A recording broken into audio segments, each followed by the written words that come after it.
Assalamualaikum warahmatullahi wabarakatuh. Kembali lagi di channel saya, Kartisa Tahang. Dan sebelumnya saya kembali memperkenalkan diri saya, yaitu nama lengkap saya Kartisa, nomor induk mahasiswa 120056, mahasiswa semester 2, kelas Teknologi Pendidikan 2, program studi Teknologi Pendidikan, Fakultas Keguruan dan Ilmu Pendidikan di Universitas Muhammadiyah Bone. Jadi, video ini saya buat untuk memenuhi tugas pada mata kuliah Sosiologi Pendidikan yang diampu oleh Ibu Andi Hajar, SPDI, MPDI, selaku dosen di Universitas Muhammadiyah Bone. Tanpa berlama-lama, kita langsung saja ke topik pembahasan kita. Jadi, pada kali ini kita akan membahas 4 materi. Yang pertama, analisis sosiologi tentang sistem pendidikan. Yang kedua, guru dalam perspektif sosiologi. Yang ketiga, kajian sosiologi tentang sekolah. Dan yang keempat, proses sosialisasi maksudnya. Nah, keempat materi ini akan kita bahas secara singkat karena jika dibahas panjang lebar maka tentu saja durasi videonya sangat panjang. Jadi kita hanya akan membahas materi ini secara singkat saja. Saja kita masuk ke materi pertama, yaitu analisis sosiologi tentang sistem pendidikan. Nah, sebelumnya apa sih pengertian dari sistem pendidikan? Jadi, sistem itu berasal dari bahasa Yunani yang artinya adalah satu kesatuan yang terdiri dari beberapa komponen atau elemen yang dihubungkan bersama untuk mencapai suatu tujuan. Sedangkan pendidikan adalah pembelajaran pengetahuan, keterampilan dan kebiasaan sekelompok orang yang diturunkan dari generasi ke generasi berikutnya melalui pengajaran, pelatihan, atau penelitian. Jadi dapat disimpulkan bahwa sistem pendidikan adalah himpunan gagasan atau prinsip-prinsip pendidikan yang saling bertautan dan tergabung sehingga menjadi satu keseluruhan.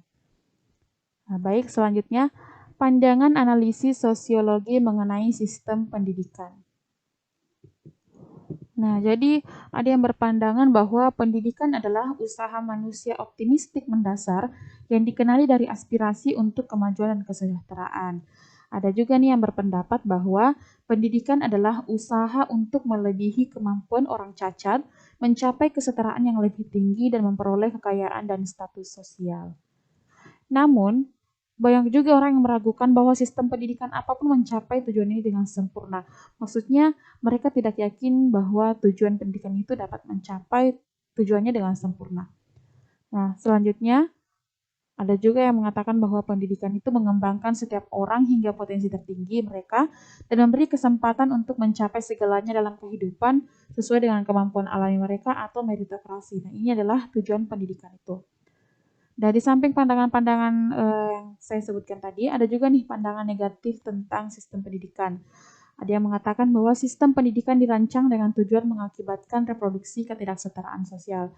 Nah, jadi ada banyak sekali pandangan mengenai sistem pendidikan tersebut. Nah, selanjutnya sifat dan tipe-tipe sistem pendidikan. Jadi sejauh ini di Indonesia itu banyak sekali sistem-sistem pendidikan yang baru yang bermunculan dan berganti-gantian. Nah, seperti ada sistem kurikulum 1994, ada kurikulum berbasis kompetensi atau KBK, ada kurikulum tingkat satuan pendidikan atau KTSP, dan yang baru-baru ini muncul adalah dan masih kita gunakan adalah kurikulum 2013 atau Kurtilas. Tapi pemerintah tidak hanya diam menghadapi semua permasalahan tersebut, maksudnya adalah permasalahan perubahan sistem-sistem pendidikan ini. Sekarang pemerintah sudah berupaya agar mutu pendidikan yang ada di Indonesia itu setara dengan sistem dengan mutu pendidikan di negara-negara lain. Nah, tentu saja peningkatan mutu pendidikan ini tidak hanya dibebankan hanya kepada pemerintah semata, tetapi banyak pihak lain yang juga bertanggung jawab untuk peningkatan mutu pendidikan ini, seperti peranan orang tua, tenaga pendidik, dan para pelajar juga tentunya. Nah, selanjutnya adalah konsep tujuan sosiologi pendidikan. Jadi ada beberapa konsep tujuan sosiologi pendidikan. Yang pertama, menganalisis proses sosialisasi anak baik dalam keluarga, sekolah, maupun masyarakat. Yang kedua, menganalisis perkembangan dan kemajuan sosial. Yang ketiga, menganalisis partisipasi orang-orang terdidik atau berpendidikan dalam kegiatan sosial. Yang keempat, menganalisis status pendidikan dalam masyarakat. Dan yang terakhir, membantu menentukan tujuan pendidikan. Selanjutnya, munculnya sistem pendidikan modern. Yang pertama yaitu modernisasi. Jadi modernisasi yang di Indonesia lebih dikenal dengan istilah pembangunan atau development adalah proses multidimensional yang kompleks. Dalam konteks ini, pendidikan dianggap merupakan prasyarat dan kondisi yang mutlak bagi masyarakat untuk menjalankan program dan mencapai tujuan-tujuan modernisasi atau pembangunan. Dan selanjutnya, tanpa pendidikan yang memadai akan sulit bagi masyarakat manapun untuk mencapai kemajuan. Karena itu, banyak ahli pendidikan yang berpandangan bahwa pendidikan merupakan kunci yang membuka pintu ke arah modernisasi. Jadi pendidikan itu sangat penting bagi kehidupan kita ya, karena dikatakan bahwa pendidikan adalah kunci yang membuka pintu ke arah modernisasi. Tentu saja agar tidak ketinggalan zaman, kita harus berpendidikan atau belajar. Selanjutnya, pendidikan ilmiah. Yang pertama adalah sistematik. Berarti suatu penelitian harus disusun dan dilaksanakan secara berurutan sesuai pola dan kaidah yang benar dari yang mudah dan sederhana sampai yang kompleks. Selanjutnya, pendidikan ilmiah itu harus logis. Artinya suatu penelitian dikatakan benar bila dapat diterima akal dan berdasarkan fakta empirik. Nah, selanjutnya apa empirik itu? Empirik artinya suatu penelitian biasanya didasarkan pada pengalaman sehari-hari yang ditemukan atau melalui hasil coba-coba yang kemudian diangkat sebagai hasil penelitian. Nah, kemudian pendidikan ilmiah itu harus objektif.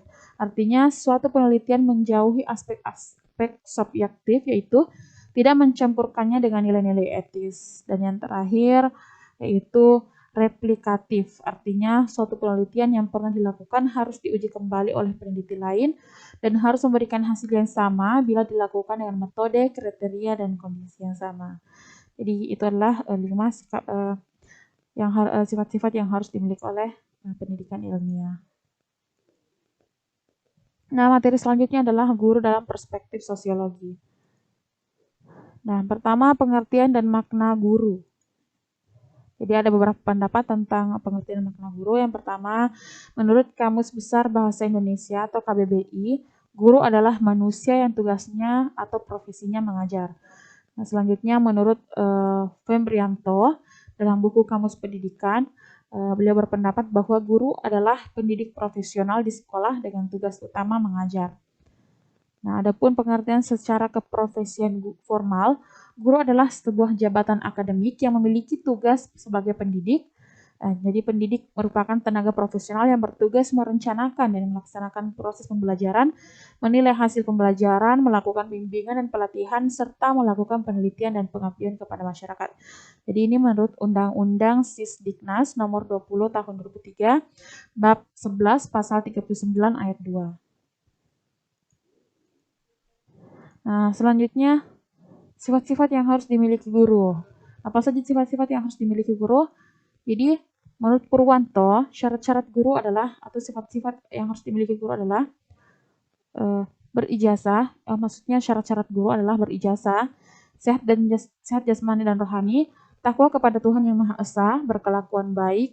Nah, ini sifat-sifatnya ya, berkelakuan baik, bertanggung jawab, berjiwa nasional, adil, percaya dan suka kepada murid-muridnya, sabar dan rela berkorban, memiliki kewibawaan terhadap anak-anak, penggembira, bersikap baik terhadap guru-guru lainnya, bersikap baik terhadap masyarakat, bersikap benar-benar menguasai mata pelajarannya, suka pada mata pelajaran yang diberikannya, dan berpengetahuan luas. Jadi ini menurut Purwanto 1998, bukunya halaman 140 sampai 148. Selanjutnya, sifat-sifat yang harus dimiliki guru menurut An-Nahlawi 1989 halaman 239 sampai 246. Jadi sifat-sifat guru adalah menurut An-Nahlawi, hendaknya tujuan, tingkah laku dan pola pikir guru bersifat rabbani. Rabbani, ikhlas, bersabar, jujur, membekali diri dengan ilmu, mampu menggunakan metode mengajar, mampu mengelola siswa, mempelajari kehidupan psikis para siswa, tanggap terhadap berbagai persoalan dan bersikap adil. Jadi banyak sekali sifat-sifat yang harus dimiliki guru, dan tanggung jawab menjadi seorang guru itu sangat berat ya, tidak semudah yang kita bayangkan. Nah, selanjutnya kompetensi guru. Jadi kompetensi guru itu kita mengetahui ada 4 kompetensi guru. Yang pertama, kompetensi yang harus dimiliki guru adalah kompetensi pedagonik, kemudian kompetensi kepribadian, kompetensi profesional, dan kompetensi sosial. Jadi keempat kompetensi ini harus dimiliki oleh guru agar bisa menjadi guru yang profesional. Selanjutnya, peranan guru. Jadi peranan guru itu ada 10. Yang pertama, peran guru sebagai pendidik atau nurturer. Kemudian peran guru sebagai model atau contoh bagi anak. Yang ketiga, peran guru sebagai pengajar dan pembimbing dalam pengalaman belajar. Yang keempat, peran guru sebagai pelajar atau learner. Yang kelima, peran guru sebagai komunikator pembangunan masyarakat. Yang kelima, guru sebagai administrator. Yang ketujuh, peran guru dalam proses belajar mengajar sebagai demonstrator. 8, guru sebagai pengelola kelas atau learning manager. Yang ke-9, guru sebagai mediator dan fasilitator. Dan yang terakhir, peran guru dalam pengadministrasian. Jadi banyak sekali peranan seorang guru yang mulai dari mendidik, menjadi contoh atau pedoman bagi murid-muridnya, mengajar dan membimbing dalam pengalaman belajar, kemudian sebagai pelajar juga karena harus agar bisa menyampaikan materi pembelajarannya dengan baik. Tentu saja guru juga harus belajar untuk menambah pengetahuannya, kemudian sebagai komunikasi pembangunan masyarakat, penyambung lidah, guru sebagai administrator, kemudian sebagai demonstrator, kemudian mengelola kelas, fasilitator, dan sampai pengadministrasian sekaligus, semuanya menjadi peranan guru. Banyak sekali peranan guru. Selanjutnya yaitu fungsi guru.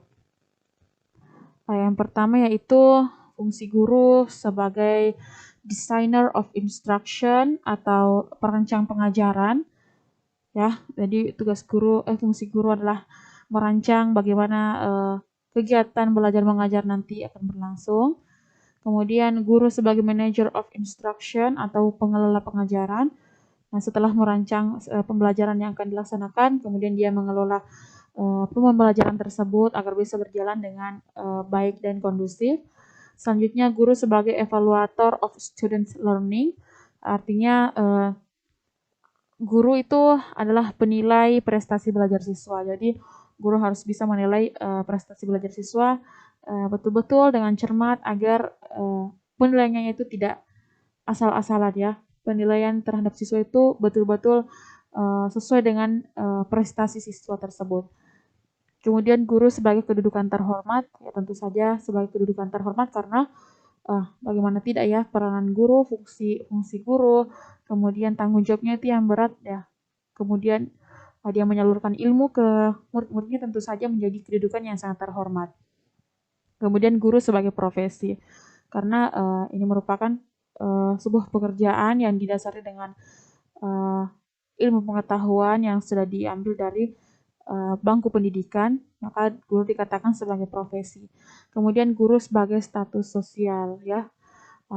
Jadi fungsi guru itu ada 6. Selanjutnya peranan dan kedudukan. Yang pertama hubungan kedudukan dan peran.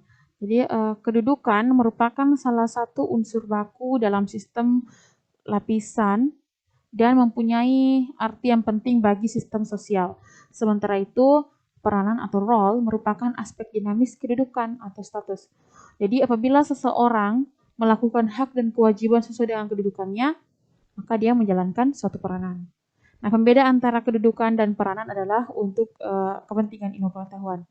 Keduanya tidak dapat dipisahkan karena yang satu bergantung pada yang lain dan sebaliknya. Teori fungsionalis. Jadi teori fungsionalis ini diajukan oleh Kingsley Davis dan Wilbert Moore di dalam Sanderson halaman 278 sampai 279. Dan penjelasan keduanya dikenal sebagai penjelasan fungsionalis karena menekankan pada fungsi status dalam masyarakat yang dinilai menunjang kesinambungan masyarakat. Menurut teori ini, Stratifikasi timbul dari kebutuhan fungsional dasar untuk terciptanya tatanan kehidupan sosial, sehingga stratifikasi sangat penting dan mutlak dalam kehidupan masyarakat. Nah, yang ketiga yaitu teori kelompok status.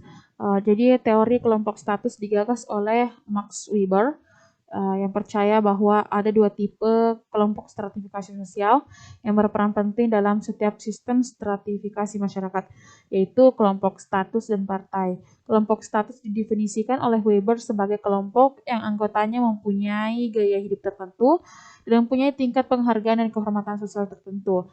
Sebuah partai adalah sebuah asosiasi politik yang anggotanya melakukan atau mempunyai kekuatan sosial tertentu. Dan yang terakhir yaitu teori para sosiolog Muslim. Jadi kedudukan dan peranan dalam sosiolog Islam dikaji secara satu paket oleh para sosiolog Muslim dengan kajian stratifikasi sosial. Istilah Al-Quran sebagai sumber teori stratifikasi sosial Islam yang berkenaan dengan makna stratifikasi sosial adalah darajah dan tabaqah. Istilah tersebut digunakan untuk menunjukkan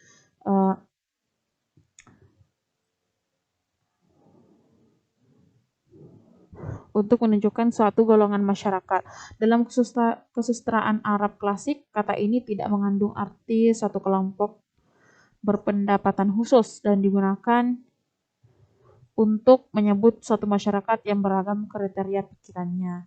Menurut Balbaki 2001 halaman 540. Sementara itu, gagasan tentang perbedaan dan stratifikasi sosial terisyarat dari Al-Quran itu terdapat dalam surah Al-Zukhruf ayat 32 yang artinya, apakah mereka yang membagi-bagi rahmat Tuhanmu? Kamilah yang menentukan penghidupan mereka dalam kehidupan dunia, dan kami telah meninggikan sebagian mereka atas sebagian yang lain, beberapa derajat, agar sebagian mereka dapat memanfaatkan sebagian yang lain, dan rahmat Tuhanmu lebih baik dari apa yang mereka kumpulkan. Surah Al-Quran Surah Az-Zukhruf ayat 32.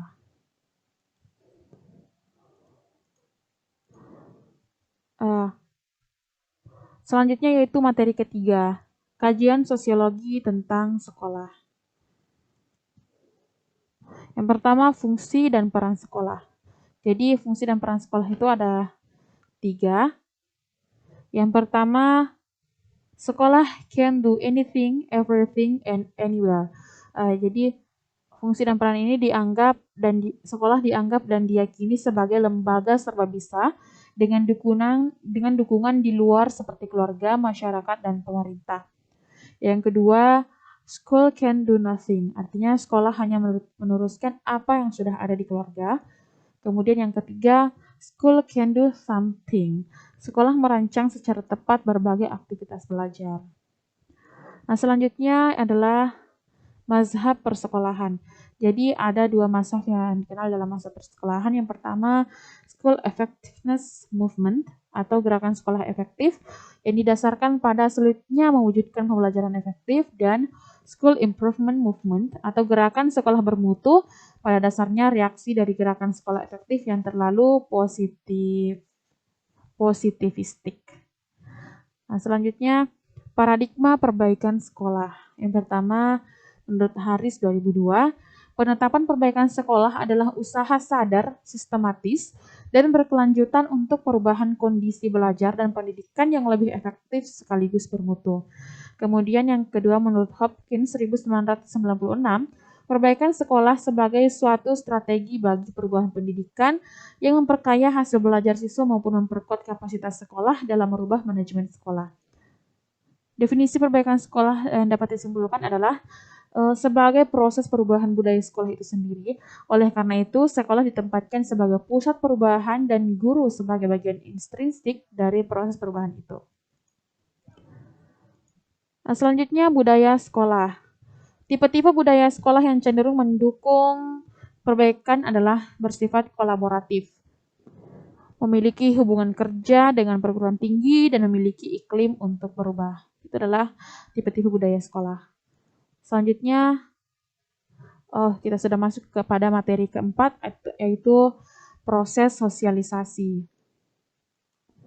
Nah, sebelumnya apa pengertian sosialisasi?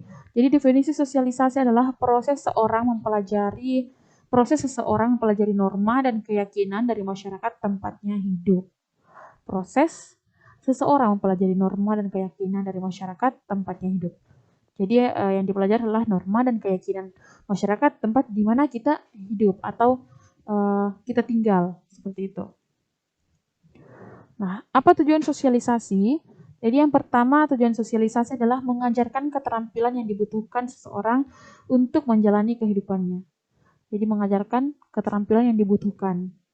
Kemudian membekali kemampuan komunikasi secara efektif dan mengembangkan kemampuan berbicara, menulis, dan berbicara. Jadi pada tujuan kedua ini lebih kepada tujuan komunikasi, agar orang itu bisa berkomunikasi atau bersosialisasi dengan lingkungannya atau masyarakat. Kemudian mengendalikan fungsi-fungsi organik melalui latihan atau introspeksi diri yang tepat.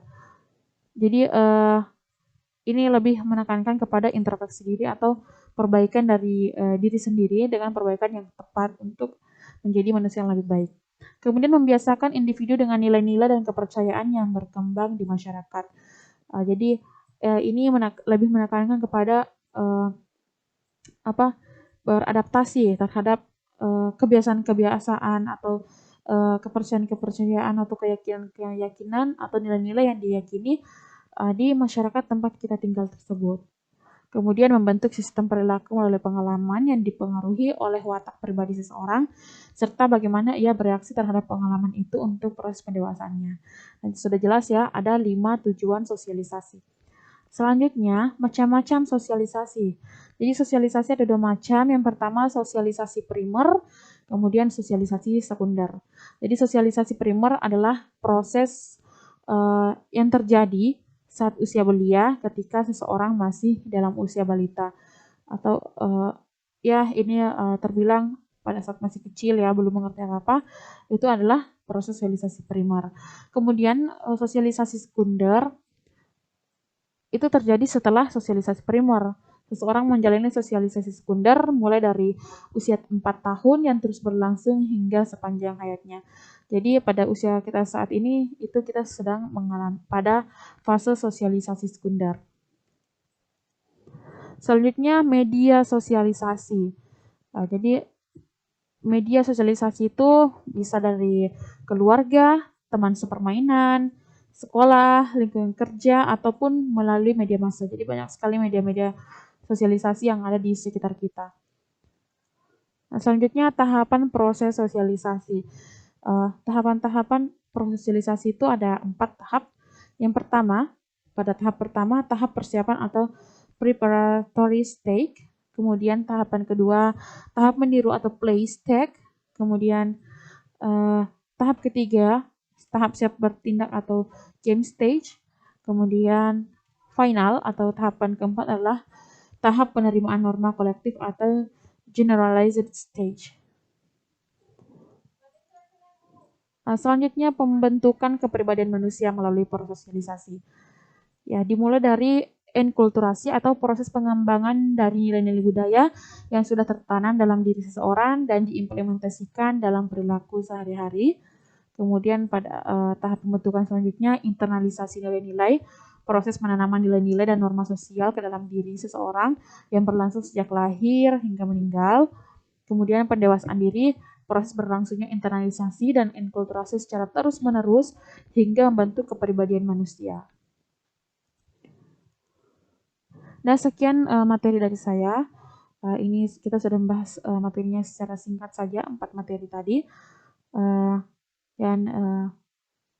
Assalamualaikum warahmatullahi wabarakatuh. Selamat berjumpa lagi di video selanjutnya. Oke, sekian dulu pembahasan singkat kita kali ini. Jika konten ini bermanfaat buat teman-teman, silahkan di like, komen, dan share. Dan jangan lupa di subscribe, supaya saya makin semangat buat konten-konten berikutnya. Terima kasih. Wassalamualaikum warahmatullahi wabarakatuh.